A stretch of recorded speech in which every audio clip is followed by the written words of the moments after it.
SBS 드라마 귀궁 5화 뇌피셜 시나리오 천지장군의 봉인. 안녕하세요. 오늘은 SBS 금토 드라마 귀궁의 5화 뇌피셜 시나리오를 준비했습니다. 1화부터 4화까지 전개된 이야기를 바탕으로 5화에서는 어떤 흥미진진한 내용이 펼쳐질지 함께 살펴볼게요. 우선 지난 4화까지의 핵심 내용을 간단히 정리해볼게요. 영매의 운명을 거부하는 무녀 여리와 첫사랑 윤갑의 몸에 빙의된 이무기 강철이가 왕가의 원한을 품은 팔척기와 대적하게 되는 이야기입니다. 4화에서는 여리가 강철이에게 정과는 다른 말과 행동을 보이는데요. 둘은 궐에서 쫓겨나 넙덕의 무구를 찾기 위해 내불산으로 향했죠. 그리고 영인대군은 귀신에게 공격당해 위험한 상황에 처했습니다.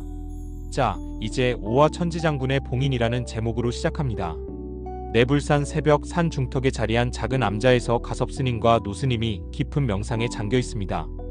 여리는 할머니 넙덕의 무구가 보관된 상자를 발견하고 조심스럽게 열어봅니다. 오랜 시간이 지났지만 할머니의 정성이 담긴 무구들은 여전히 강한 기운을 품고 있습니다. 강철이는 멀찍이 떨어져 경계하는 눈빛으로 주변을 살피고 있습니다. 가섭스님이 눈을 뜨며 말합니다. 그 무구는 넙덕이 13년 전 팔척기와 싸우다 남긴 것이다. 쓰려거든 조심해라. 여리는 놀라움을 감추지 못합니다. 할머니가 팔척기와 싸웠다고요? 가섭스님은 고개를 끄덕이며 세상엔 말하지 않은 일들이 더 많은 법이지. 넙덕은 팔척기의 정체를 알고 있었다고 설명합니다. 강철이가 갑자기 귀를 기울이며 암자 밖을 주시합니다. 누군가 오고 있다. 그의 말에 여리도 긴장하며 무구를 챙기려 합니다. 노스님은 웃으며 우물안개구리는 세상이 좁다 하지 산 위를 보아라고 말합니다. 세 사람이 밖으로 나가니 산 정상 방향에서 붉은 빛이 어렴풋이 비치고 있습니다. 가섭스님이 심각한 표정으로 말합니다. 저건 전령의 빛이다. 왕실의 사자가 너희를 찾아오는구나. 장면이 궁궐의 대비 처소로 바뀝니다. 대비는 분노와 불안으로 방 안을 서성이고 있습니다. 한상궁이 조심스럽게 다가와 말합니다. 마마 영인대군께서. 대비가 날카롭게 묻습니다. 어찌 되었느냐? 말을 해. 한상궁은 떨리는 목소리로 대답합니다. 대군께서 깨어나지 않으십니다. 온몸이 시뻘겋게 부풀어 오르고 도끼가 가득합니다. 대비는 충격에 휘청거리다 벽을 짚습니다. 풍산을 당장 불러오너라. 잠시 후 맹인 풍산이 들어오는데 그의 얼굴은 창백하고 비장한 기색이 역력합니다. 마마, 천지장군께서 노하셨습니다. 그간 제가 맺은 계약을 마마께서 어기셨으니. 대비는 분노에 차서 외칩니다. 무슨 소리냐? 너야말로 영인을 보호하겠다 하지 않았느냐? 풍산은 음산하게 웃으며 말합니다. 제가 아니라 마마께서 계약을 깨셨습니다. 천지장군은 피가 필요합니다. 왕실의 피를. 대비가 충격에 빠지는 가운데 풍산은 천천히 고개를 돌려 의미심장하게 덧붙입니다. 이제는 원자를 바쳐야 합니다. 그것만이 영인대군을 구할 유일한 방법입니다. 내불산 정상으로 장면이 바뀝니다. 여리와 강철이는 가섭스님과 노스님의 안내로 산 정상에 도착했습니다. 그곳에는 13년 전 넙덕이 팔척기와 싸웠던 흔적이 남아있는 작은 사당이 있습니다. 사당 주변에는 오래된 부적들이 군데군데 붙어있고 이끼 낀 돌재단이 놓여 있습니다. 노스님이 허공을 가리키며 말합니다. 보이느냐? 저 구름 속에. 여리는 응시하다 갑자기 놀라 뒤로 물러섭니다. 구름 속에서 어렴풋이 보이는 거대한 형상, 마치 갑옷을 입은 거인과 같은 모습이 희미하게 나타났다가 사라집니다. 저건 여리가 떨리는 목소리로 묻자 가섭스님이 대답합니다. 팔척기의 본체다. 넙덕이 13년 전 완전히 없애지 못했지. 너의 할머니는 자신의 생명력을 바쳐 저것을 봉인했을 뿐이다. 강철이도 긴장한 표정으로 구름을 응시합니다. 저게 팔척기의 진짜 모습인가? 그의 목소리에 두려움이 깃들어 있습니다. 노스님은 미소를 지으며 용이 되려다 실패한 자가 무서워하는구나 라고 말합니다. 여리는 의문을 품고 물어봅니다. 할머니는 왜 팔척기와 싸웠던 거죠? 가섭스님은 잠시 침묵하다 입을 엽니다. 팔척기는 본래 왕실을 수호하던 장군이었다. 천지장군이라 불렸지. 그러나 왕에게 배신당한 후 왕실의 혈육을 멸하겠다는 원한에 사로잡혔다. 그때 산 아래에서 발소리와 말발굽 소리가 들립니다. 왕의 근위병들이 내불산으로 올라오고 있는 소리입니다. 가섭스님이 여리에게 말합니다. 필요한 무구를 가져가라. 넙덕의 피를 이은 자, 넌 이 봉인을 완전히 풀 수도 영원히 굳힐 수도 있다. 열이는 할머니의 무구를 조심스럽게 챙깁니다. 산 중턱으로 장면이 전환됩니다. 김근우가 이끄는 근위병들이 열이와 강철이를 찾아 산을 오릅니다. 그들 뒤에는 중전 박씨가 걱정스런 표정으로 따르고 있습니다. 서두르세요. 원자의 상태가 위급합니다. 라고 중전이 말합니다. 갑자기 뒤에서 말발굽 소리가 들리고 왕 이정이 말을 타고 합류합니다. 중전, 위험할 수 있소. 내가 먼저 가겠소. 중전은 걱정스러운 표정으로 전하, 원자가 심상치 않습니다. 그 무녀가 라고 말하자 왕은 단호하게 알고 있소. 팔척기가 내 아이를 또 노리고 있구나 라고 말합니다. 내불산 정상으로 다시 돌아오면 열이는 상자에서 넙덕의 무구를 꺼내 하나씩 살펴봅니다. 특히 오래된 부적과 작은 종 그리고 특이한 형태의 단검이 그녀의 눈에 들어옵니다. 가섭스님이 단검을 가리키며 설명합니다. 저 단검은 귀물칼이라 하지. 넙덕이 팔척기의 심장을 찔렀던 것이다. 열이가 단검을 손에 들고 물어봅니다. 왜 완전히 없애지 못한 건가요? 노스님이 웃으며 대답합니다. 심장을 찔러도 죽지 않는 자, 그게 천지장군이지. 그 말에 열이와 강철이는 경악합니다. 강철이는 열이와 함께 무구를 챙기던 중 갑자기 산 아래에서 다가오는 근위병들을 발견합니다. 그는 즉시 열이를 끌고 근처에 있는 작은 동굴로 숨습니다. 뭐야, 왜 이러는데? 라고 열이가 묻자 강철이는 작은 목소리로 왕의 사람들이다. 지금 우리를 데려가려 하면 계획이 틀어진다고 대답합니다. 동굴은 매우 좁아 두 사람이 밀착된 상태로 있어야 합니다. 열이와 강철이는 서로의 순결을 느끼며 어색하게 눈을 마주칩니다. 둘 사이에 묘한 긴장감이 흐릅니다. 걱정 마라, 내 든든한 뒷배가 되어줄 것이다 라고 강철이가 작은 목소리로 말합니다. 열이는 놀란 표정으로 갑자기 왜 그래? 라고 묻습니다. 강철이는 진지한 눈빛으로 팔척기를 상대하려면 내 힘이 필요하다는 거 잘 알고 있지 않느냐고 대답합니다. 근위병들의 발소리가 가까워지자 강철이는 열이를 더 안쪽으로 밀어넣고 몸으로 가립니다. 둘의 눈이 다시 마주치고 이전에 없던 묘한 감정이 두 사람 사이를 흐릅니다. 산 중턱으로 장면이 전환됩니다. 김근우가 가섭스님과 노스님을 발견하고 다가갑니다. 두 분께서 여기 계셨군요. 무녀 열이와 윤갑이라는 자를 보지 못하셨습니까? 노스님은 여전히 미소 지으며 세상엔 보이는 것과 보이지 않는 것이 있는 법이지라고 답합니다.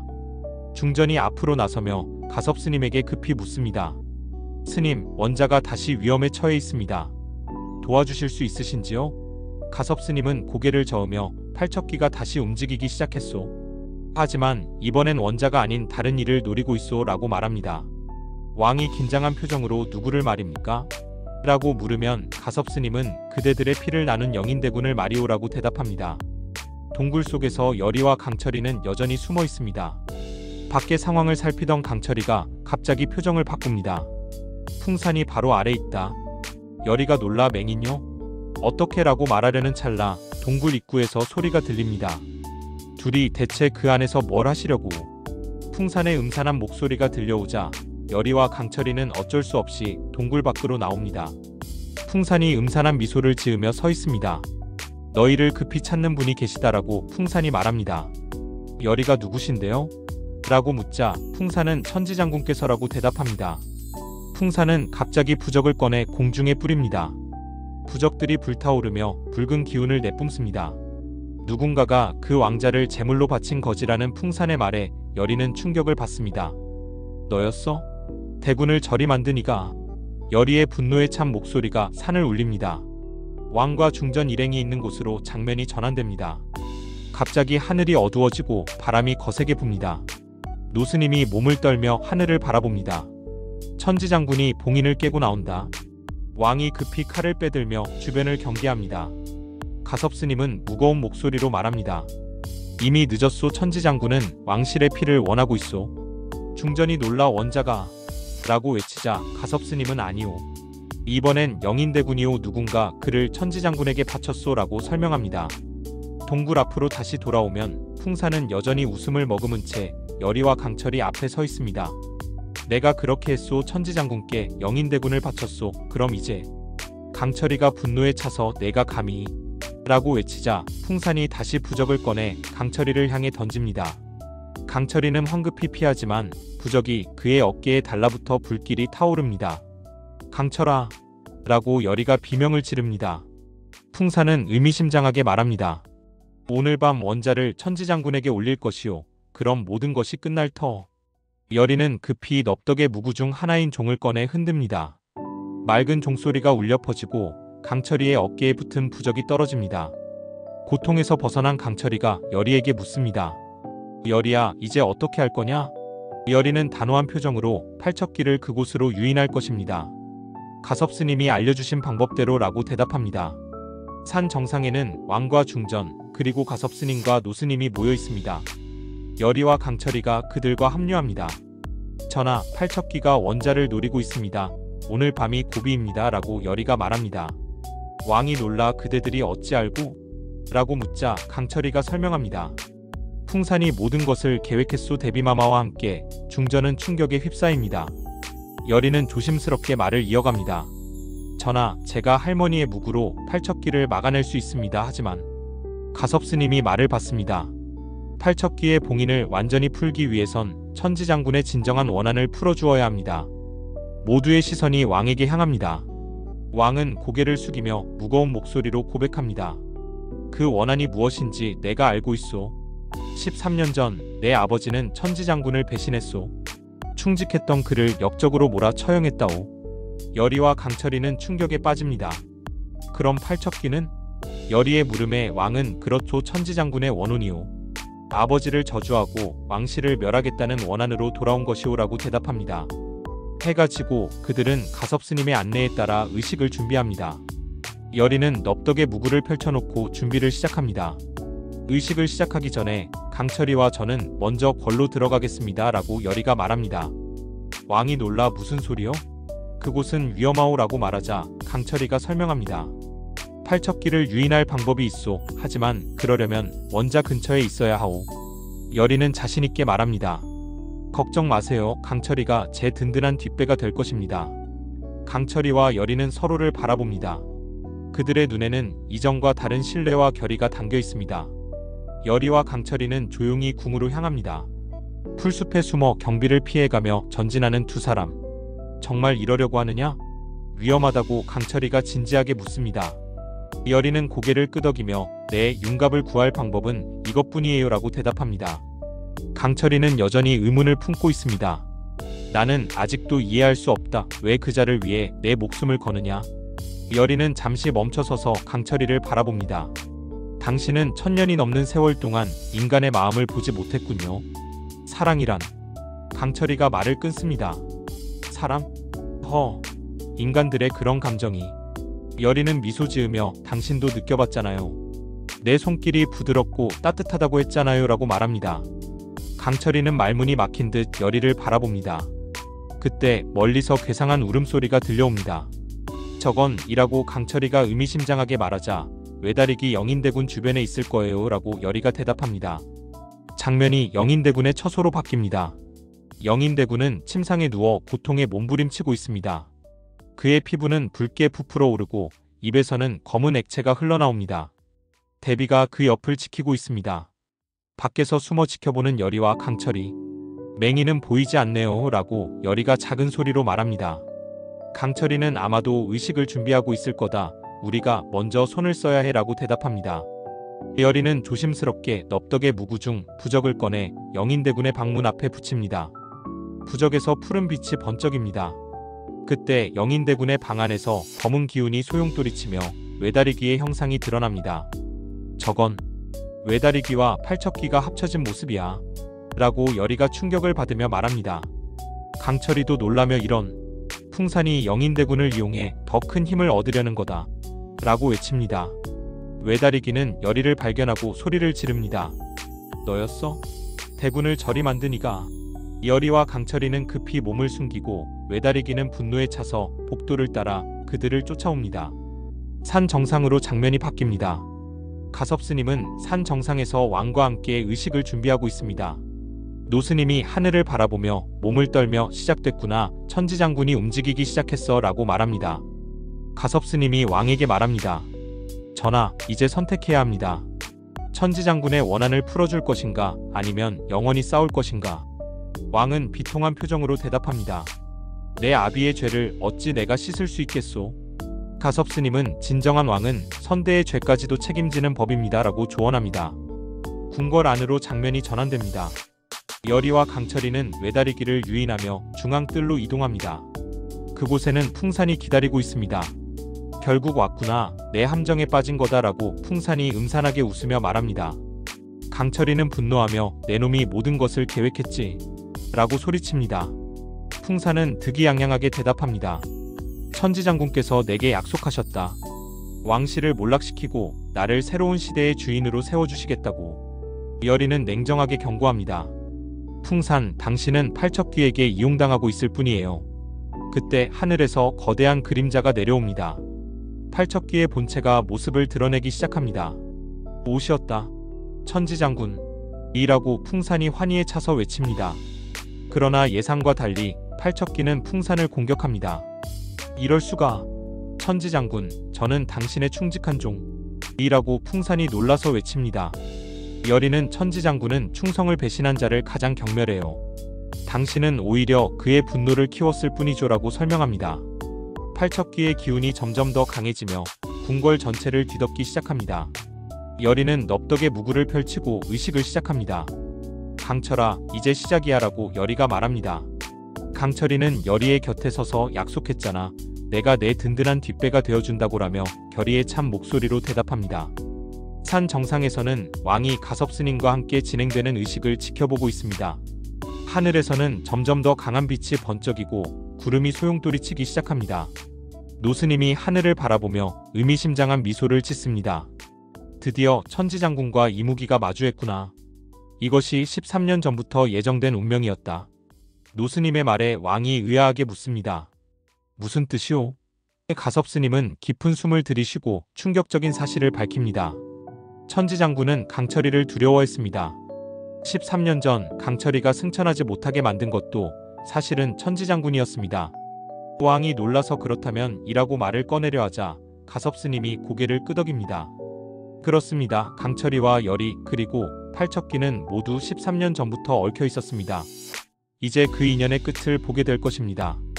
궁궐 중앙뜰로 다시 돌아오면 열이는 할머니의 무구를 하나씩 자리에 배치하고 있습니다. 부적을 네 방향으로 붙이고 종을 중앙에 놓은 후 단검인 귀물칼을 손에 쥡니다. 강철이는 열이의 곁을 지키며 하늘에서 내려오는 팔척귀의 모습을 주시합니다. 저놈이 내 할머니를 죽인 것이냐? 라고 강철이가 물으면 열이가 고개를 끄덕입니다. 맞아요. 할머니는 팔척귀를 막기 위해 목숨을 바치셨어요. 하지만 완전히 없애지는 못하셨죠. 열이의 눈에서 결의가 빛납니다. 이제 내가 그 일을 끝내야 해요. 외다리기가 팔척귀와 합쳐지면서 더욱 강력한 형상이 되어 두 사람을 향해 다가옵니다. 너희가 감히 나를 막으려 하느냐 라는 음산한 목소리가 울려 퍼집니다. 열이는 종을 흔들어 맑은 소리를 냅니다. 그 소리에 귀신이 잠시 움직임을 멈춥니다. 강철아, 지금이야 라고 열이가 외치자 강철이는 자신의 몸에서 푸른 기운을 뿜어내며 팔척귀를 향해 돌진합니다. 내 놈의 원한은 이제 끝내주마. 그때 궁궐의 다른 쪽에서는 대비가 영인대군을 데리고 급히 탈출하려 합니다. 어서 이곳을 떠나야 한다 라고 대비가 소리치지만 영인대군의 몸은 이미 귀신의 영향으로 심하게 손상되어 있습니다. 대비의 눈에는 두려움과 후회가 교차합니다. 내가 잘못했다 아들아 라고 대비가 중얼거립니다. 그때 왕의 근위병들이 그들을 발견하고 막아섭니다. 대비마마, 이곳은 위험합니다. 저희와 함께 안전한 곳으로 가십시오. 대비는 분노와 두려움이 뒤섞인 표정으로 거부하려 하지만 영인대군의 상태가 급격히 악화되어 결국 그들의 안내를 따릅니다. 한편 중앙뜰에서는 열이와 강철이의 팔척귀와의 싸움이 절정에 달합니다. 열이는 넙덕의 무구를 하나씩 사용하며 팔척귀를 약화시키려 합니다. 하지만 팔척귀는 예상보다 강력하여 그들의 공격을 쉽게 막아냅니다. 이대로는 안 돼. 강철아, 너의 진정한 힘이 필요해. 라고 열이가 소리칩니다. 강철이는 잠시 망설이다가 결단을 내립니다. 내 진정한 힘이라. 내가 그걸 감당할 수 있을까? 열이는 단호하게 고개를 끄덕입니다. 할 수 있어. 우리는 함께니까.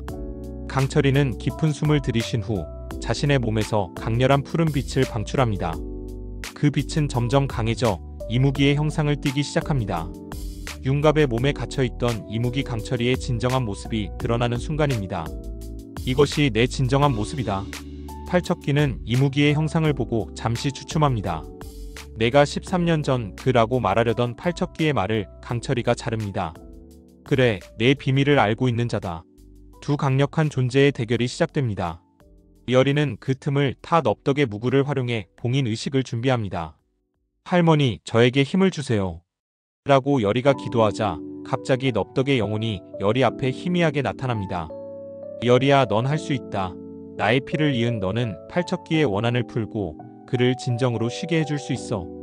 넙덕의 목소리가 바람결에 실려 여리의 귀에 들립니다. 여리는 눈물을 흘리며 고개를 끄덕입니다. 산 정상에서는 가섭스님과 노스님이 함께 의식을 진행하고 있습니다.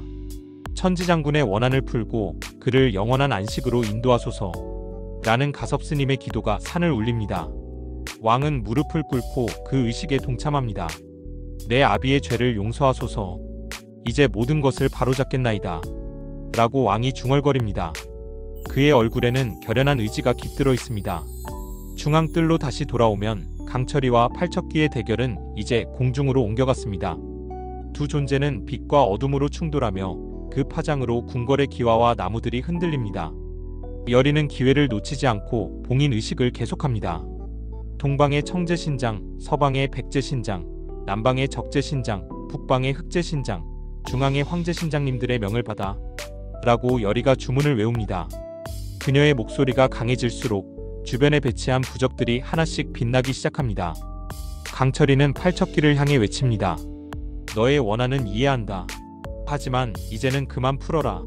무고한 이들을 더 이상 괴롭히지 마라. 팔척기는 분노로 가득 찬 목소리로 대답합니다. 내가 당한 배신을 너는 모른다. 왕이 나를 어떻게 배신했는지 알고 있다. 라고 강철이가 소리칩니다.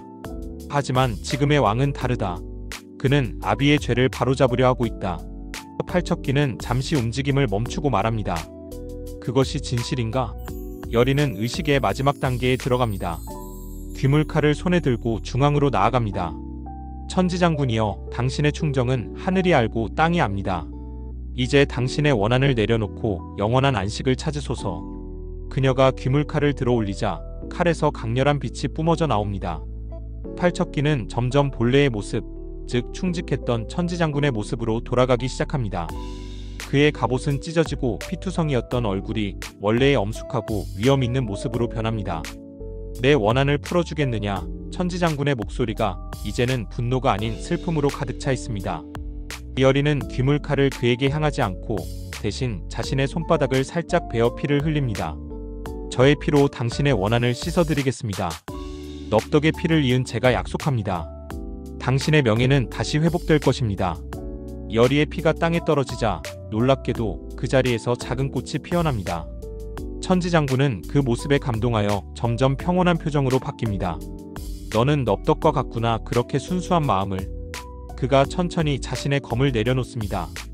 그 순간 강철이가 그에게 다가가 손을 내밉니다. 이제 편히 쉬시오. 당신의 원한은 이미 충분합니다. 이제는 떠나야 할 때요. 강철이의 말에 천지장군은 고개를 끄덕입니다. 네, 이제는 떠날 때인 것 같구나. 하지만 그 전에 천지장군은 강철이에게 다가가 그의 이마에 손을 댑니다. 그러자 강철이의 몸에서 강렬한 빛이 솟아오릅니다. 나의 마지막 힘을 너에게 주겠다. 내가 용이 될 수 있도록. 강철이는 충격에 빠집니다. 내가 승천하지 못하게 된 이유가?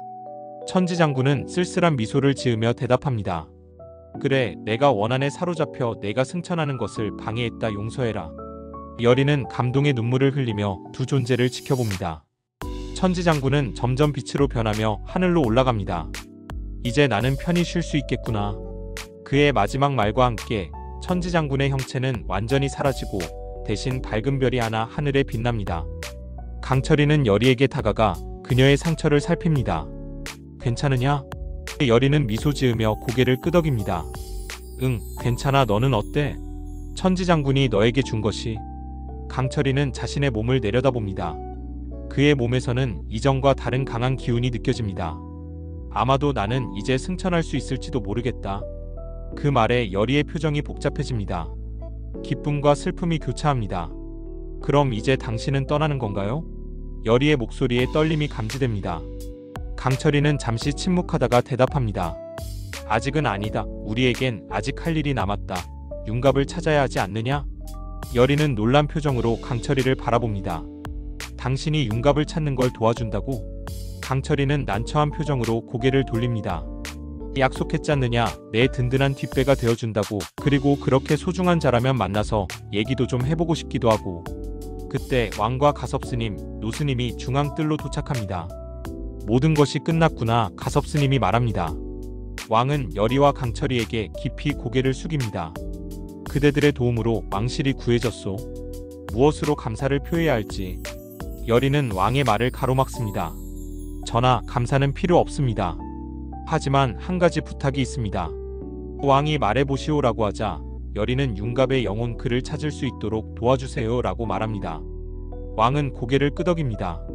약속하겠소. 내 힘이 닿는 한 돕겠소. 노스님이 미소 지으며 끼어듭니다. 사랑이란 참 신기한 것이지. 이무기도 인간도 모두 사랑 앞에서는 똑같구나.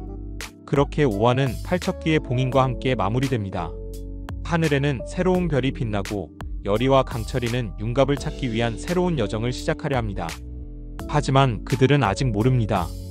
넙덕과 천지장군 그리고 13년 전의 비밀이 아직 완전히 풀리지 않았다는 사실을. 다음 6화에서는 여리와 강철이가 윤갑의 영혼을 찾아 삼도천으로 향하는 여정이 펼쳐질 걸로 예상합니다.